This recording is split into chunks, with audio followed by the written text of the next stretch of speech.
Seas Ministries.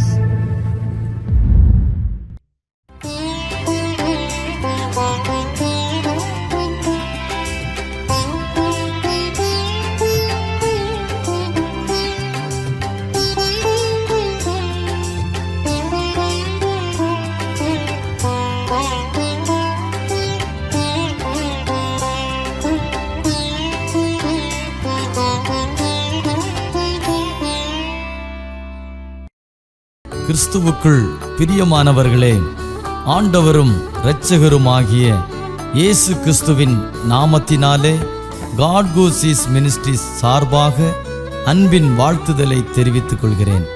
இந்த 8வது மாதம் தேவனாகிய கர்த்தர் புதிய துவக்கங்களை நம்முடைய வாழ்க்கையில் செய்ய உண்மையுள்ளவராயிருக்கிறார்.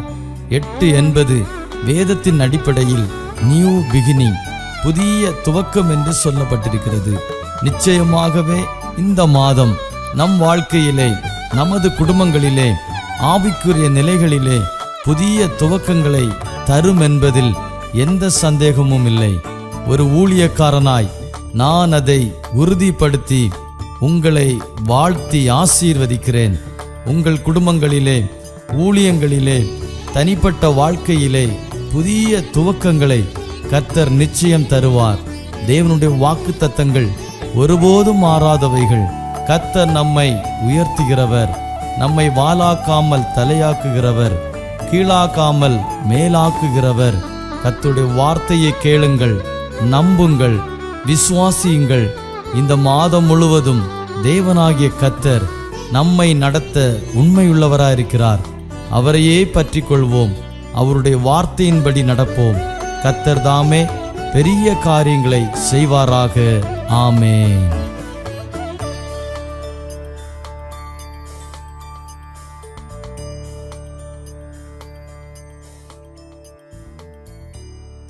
ഈ നല്ല പ്രഭാതത്തിനായിട്ട് ദൈവത്തെ സ്തുതിക്കുന്നു. ഗോഡ് ഗോ സീസ് മിനിസ്ട്രിയുടെ ആഭിമുഖ്യത്തിൽ ഇത് പ്രഭാതത്തിൽ നിങ്ങളോട് ദൈവവചനം അറിയിക്കുന്നതിൽ അതിയായ സന്തോഷമുണ്ട്. ഡയറക്റ്റായിരിക്കുന്ന തോമസ് സാർ അവர்களுക്കും പാർട്ട്ണറായിരിക്കുന്ന എല്ലാ കർത്തദാസന്മാർക്കും പ്രാർത്ഥനാ പടയാളികൾക്കും ലോകമെമ്പാട് ഞങ്ങളെ ശ്രമിക്കുന്ന ഏവർക്കും കർത്താവായ യേശുക്രിസ്തുവിന്റെ നാമത്തിൽ 2023 പ്രഭാത വന്ദനങ്ങളെ അറിയിക്കുന്നു. ഈ ആണ്ടിന്റെ ആരംഭം മുതൽ അവസാനം വരെ ദൈവത്തിന്റെ ദൃഷ്ടി പരിപാലനം ഓരോരുത്തരോടും ഇരിക്കുമാറാകട്ടെ എന്ന് ആശംസിക്കുകയും പ്രാർത്ഥിക്കുകയും ചെയ്യുന്നു. കഴിഞ്ഞ മാസം നമ്മൾ ചിന്തിച്ചതായ അതേ വചനത്തിൽ തന്നെ വെളിപ്പാട് പുസ്തകം 2-ാം അധ്യായം അതിന്റെ 25-26 വാക്യങ്ങൾ വായിക്കുന്നെങ്കിലും നിങ്ങൾക്കുള്ളത് ഞാൻ വരും വരെ പിടിച്ചുകൊള്ളുവിൻ എന്ന് ഞാൻ കൽപ്പിക്കുന്നു. ജയിക്കുന്നവന് ഞാൻ കൽപ്പിച്ച പ്രവൃത്തികളെ അവസാനത്തോടെ അനുഷ്ഠിക്കുകയും ചെയ്യുന്നവന് എൻ്റെ പിതാവ് എനിക്ക് തന്നതുപോലെ ജാതികളുടെ മേൽ അധികാരം കൊടുക്കും. Praise the Lord. കർത്താവ് നമ്മളെ ഏൽപ്പിച്ചിരിക്കുന്നതായ ഓരോ ആത്മീയവും ഭൗതികമായ വിഷയങ്ങളെ നമ്മൾ ഈ ദൗത്യങ്ങൾ ലോകമെമ്പാടും ചെയ്യുവാൻ ശുശ്രൂഷകരായ നമ്മെ ഓരോരുത്തരെയും കർത്താവ് വിളിക്കപ്പെട്ടിരിക്കുകയാണ്. ആകയാൽ അത് നമ്മൾ അവസാനത്തോളം പിടിച്ചുകൊണ്ടാൽ അത് കർത്താവ് അതിനുള്ള പ്രതിഫലം നമുക്ക് തരും എന്നാണ്. ജാതികളുടെ മേൽ അധികാരം നൽകുമെന്നാണ് ദൈവത്തിന്റെ വചനം വായിക്കുന്നത്. ഇവിടെ വെളിപ്പാട് പുസ്തകത്തിൽ വായിക്കുന്നതായ അതേ പ്രവൃത്തി തന്നെ നമ്മുടെ സങ്കീർത്തനത്തിന് കാണുന്നു. ജാതികൾ കലഹിക്കുന്നതും വംശങ്ങൾ വ്യർത്ഥമായി നിരൂപിക്കുന്നതും എന്ത്? യഹോവയ്ക്കും അവന്റെ അഭിഷക്തനും വിരോധമായി ഭൂമിയിലെ രാജാക്കന്മാർ എഴുന്നേൽക്കുകയും അധിപതികൾ തമ്മിൽ ആലോചിക്കുകയും ചെയ്യുന്നതെന്ത്? ഈ കാലഘട്ടത്തിൽ മാത്രമല്ല, 1-ാം നൂറ്റാണ്ടിലെ അനുഭവം മുതൽ BC-യിലും ദൈവത്തിൻ്റെതായ അഭിഷക്തന്മാർക്ക്, ദൈവസഭയ്ക്ക് വിരോധമായി അധിപതികൾ അന്നേ കൂടി ആലോചിക്കുന്നു എന്ന് നമുക്കിവിടെ കാണാൻ കഴിയുന്നു. കലഹിക്കുന്നതായി കാണാൻ കഴിയുന്നു. അവരുടെ നടുവിൽ ദൈവം ഏൽപ്പിച്ചിരിക്കുന്ന ദൗത്യം മുറുകെ പിടിച്ചുകൊണ്ട് അവസാനത്തോളം ഞാൻ ചെയ്യുന്നതായ പ്രവൃത്തികളെ ചെയ്ത് പൂർത്തീകരിച്ച് ജയം കൽപ്പിക്കുന്നവർക്ക് ജാതികളുടെ മേൽ ദൈവം അവകാശം അധികാരവും നൽകിയിരിക്കുകയാണ്. ഇരുമ്പ് കോൽ കൊണ്ട് അവരെ മേയ്ക്കുവാനും അവരുടേതായിരിക്കുന്ന ജീവിതത്തെ നമ്മൾ ഭൂമിയിൽ ഇന്ന് ഭരിക്കുന്ന രാജാക്കന്മാർ, മന്ത്രിമാർ, MLA-മാർ, MP-മാരൊക്കെ നമ്മെ വാഴുകയാണെങ്കിൽ ഇവരെ ദൈവസന്നിധിയിൽ രക്ഷിക്കപ്പെടാതെ ജാതികളായി മുൻപോട്ട് പോവുകയാണെങ്കിൽ അവസാനത്തോളം ദൈവം കൽപ്പിച്ച പ്രവൃത്തികൾ നാം ചെയ്ത് പൂർത്തീകരിച്ചാൽ കർത്താവ് ജാതികളുടെ മേൽ നമുക്ക് അവകാശം തരും എന്ന് ദൈവത്തിന്റെ വചനം നമ്മെ ഓർപ്പിക്കുകയാണ്. സ്തോത്രം. 8-ാം വാക്യം സങ്കീർത്തനം 2 എന്നോട് ചോദിച്ചു കൊള്ളുക, ഞാൻ നിനക്ക് ജാതികൾ അവകാശമായും ഭൂമിയുടെ അറ്റങ്ങളെ കൈവശമായും തരും.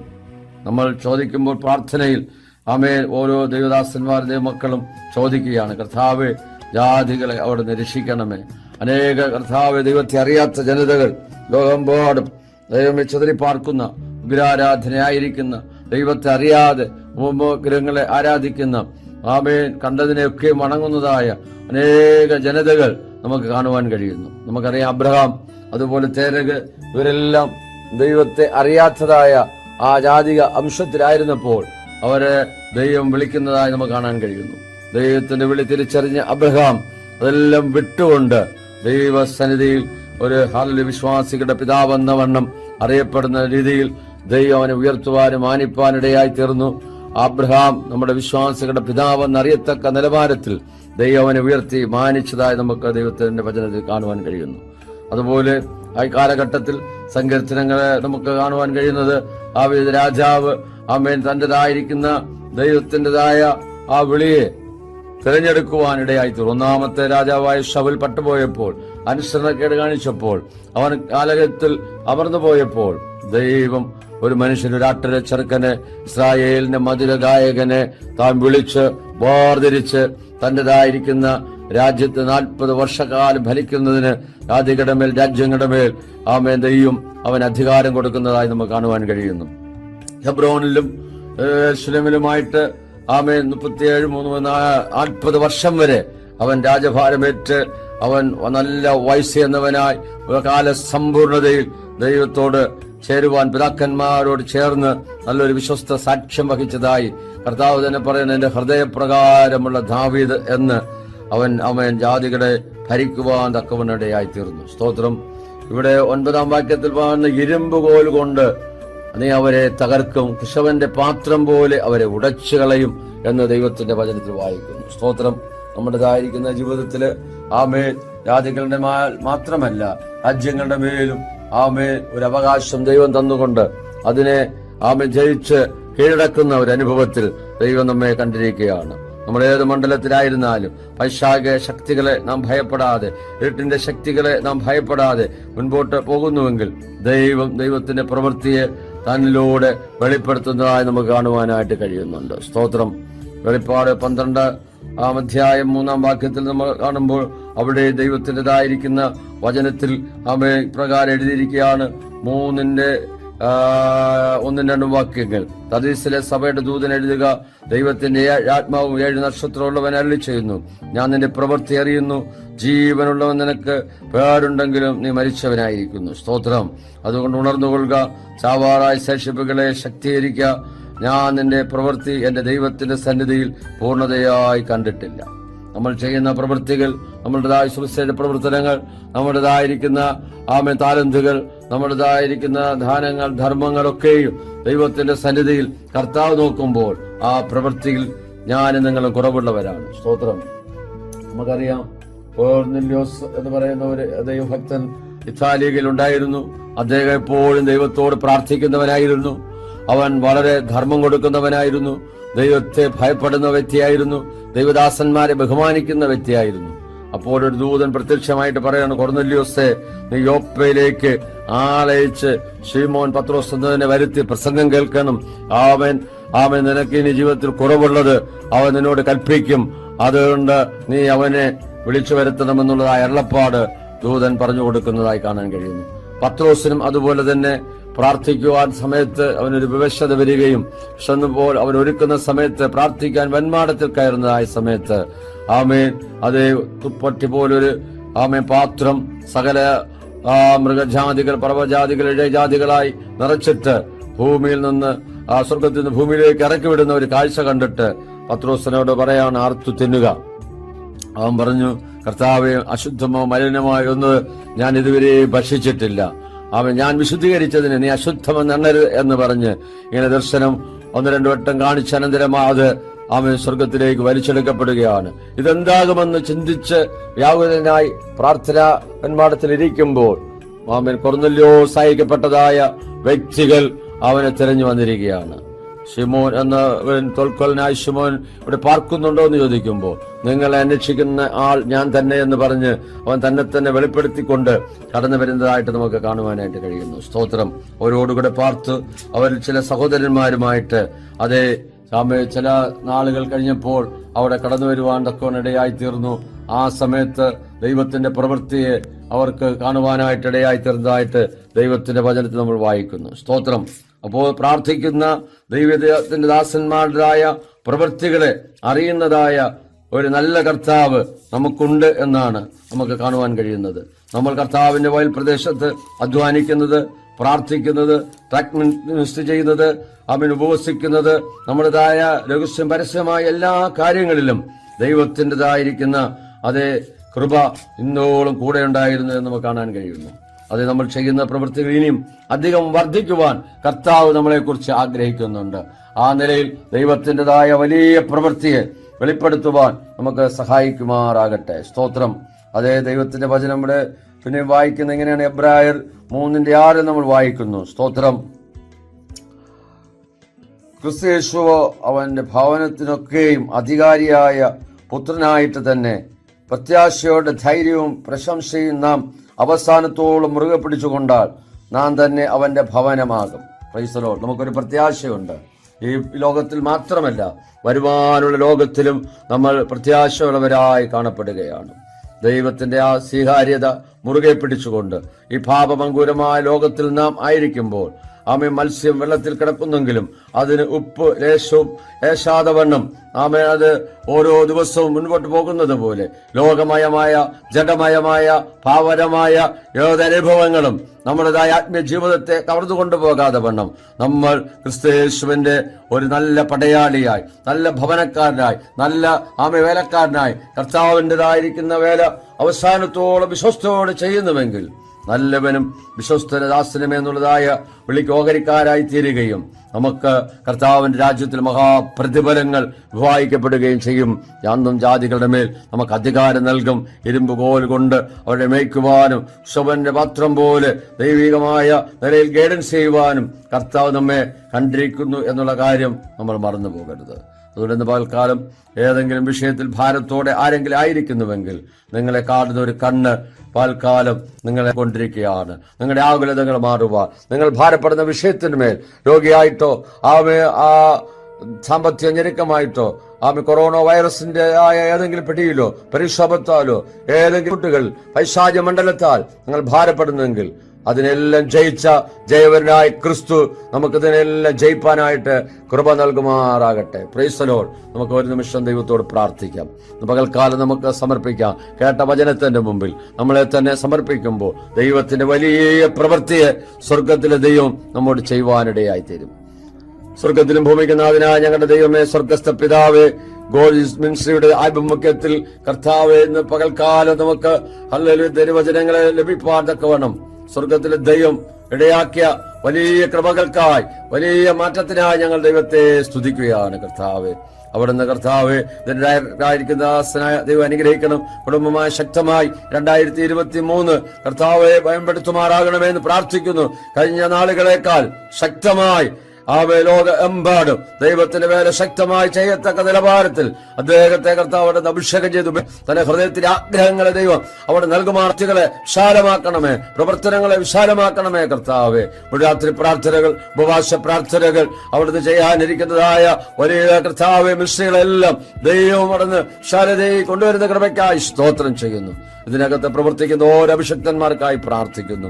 അവരുടെ പ്രവർത്തനങ്ങളെ അനുഗ്രഹിക്കണമേ, സഭാ ശുശ്രൂഷകളെ അനുഗ്രഹിക്കണമേ. കർത്താവെ, തന്നോട് ആത്മാർത്ഥമായി നിന്നുകൊണ്ട് ദൈവത്തിൻ്റെതായ ശക്തമായ ദൂത് എമ്പാടും കൈമാറുവാൻ സ്വർഗ്ഗം അവിടെ ഇടവരുത്തണമെന്ന് ഞങ്ങൾ ദൈവത്തോട് പ്രാർത്ഥിക്കുന്നു. കേൾക്കാരാജനത്തിനു വേണ്ടി പ്രാർത്ഥിക്കുന്നു. അവർ ഭാരത്തോടെ വേദനയുടെ ആയിരിക്കുന്ന വിഷയത്തിൽ സ്വർഗത്തിലെ ദൈവം ഇന്ന് പകൽക്കാലം ഒരു വിടുതൽ കൽപ്പിക്കുമാറാകണമേ. വൈറസിന്റേതായ ഭാഗങ്ങൾ കർത്താവെ വീണ്ടും ദൈവമേ ലോകമെമ്പാടും ആലതല്ലുമ്പോൾ കർത്താവെ അതിനെല്ലാം ജയിപ്പാൻ തക്കവണ്ണമുള്ള ഒരു കൃപ ദൈവം നൽകണമേ. സാത്താന്യ പോരുകളെ ജയിക്കുവാൻ, പൈശാച മണ്ഡലങ്ങളെ ജയിക്കുവാൻ, ജനത്തിന്റെ പ്രവൃത്തികളെ ജയിപ്പാൻ തക്കവണ്ണം ജാതികളുടെ മേൽ അധികാരം നൽകുന്നത് കൊണ്ട് ഞങ്ങൾ അങ്ങ് വാഴ്ത്തുകയാണ്. കർത്താവെ, തൽക്കാലം കർത്താവെ, അതിനോട് ആശുപത്രി കിടക്കയിലായിരിക്കുന്ന, രോഗക്കിടക്കയിലായിരിക്കുന്ന അഭാവജനത്തിന് വഴിയില്ലാതെ ഭാരപ്പെടുന്ന എൻ്റെ മക്കൾക്കായി പ്രാർത്ഥിക്കുന്നു. വിദ്യാഭ്യാസ മേഖലയിൽ ഭാരപ്പെടുന്ന തകർന്നതായ വ്യക്തികൾക്കായി പ്രാർത്ഥിക്കുന്നു. മദ്യത്തിന്, മയക്കമരുന്നിന് അടിമകൾക്കായി പ്രാർത്ഥിക്കുന്നു. തകർന്ന കുടുംബങ്ങൾക്കായി പ്രാർത്ഥിക്കുന്നു. പിതാപുത്ര പരിശുദ്ധാത്മാവിന്റെ നാമത്തിൽ വിടുതൽ കൽപ്പിച്ച് അനുഗ്രഹിച്ച് പ്രാർത്ഥിക്കുമ്പോൾ കൃപയുടെ കേട്ട് ഉത്തരങ്ങൾ സ്വർഗീയ നല്ല പിതാവേ, ആമേ ആമേ. ദൈവവചനങ്ങൾ അനുഗ്രഹിക്കുമാറാകട്ടെ. God bless you.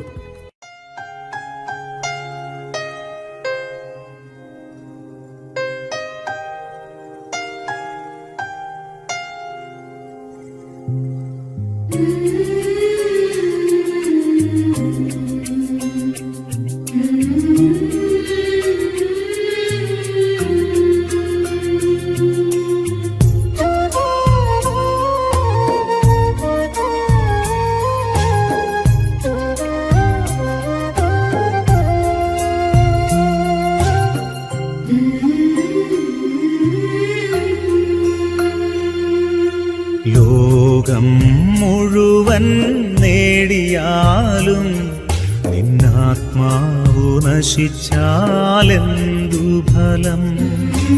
ലോകം മുഴുവൻ നേടിയാലും നിന്നാത്മാവു നശിച്ചാലെന്തു ഫലം? ആത്മാവിൻ വിലയാ എന്തു നൽകും നീ? പകരം വയ്ക്കാനെന്തുണ്ടീ ഭൂമിയിൽ? നിൻ സമ്പത്തു മുഴുവനോ ലോകത്തെ തന്നെയോ പകരം നൽകിയിടുകിൽ മതിയാകുമോ? ലോകം മുഴുവൻ നേടിയാലും നിന്നാത്മാവു നശിച്ചാലെന്തു ഫലം?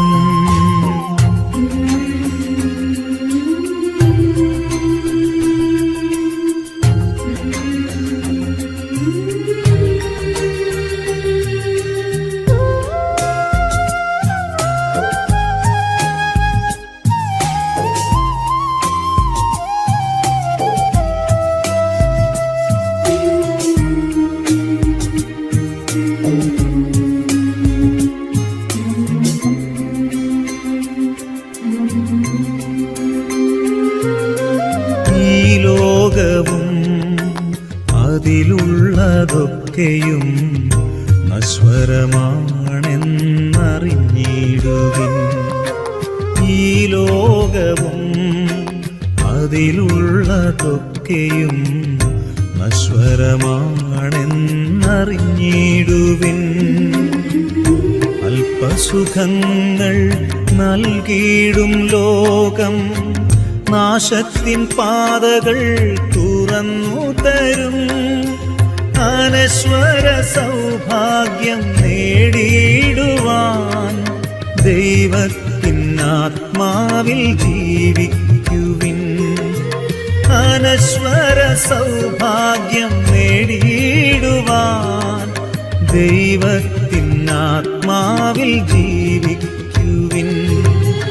ലോകം മുഴുവൻ നേടിയാലും നിന്നാത്മാവു നശിച്ചാലെന്തു ഫലം?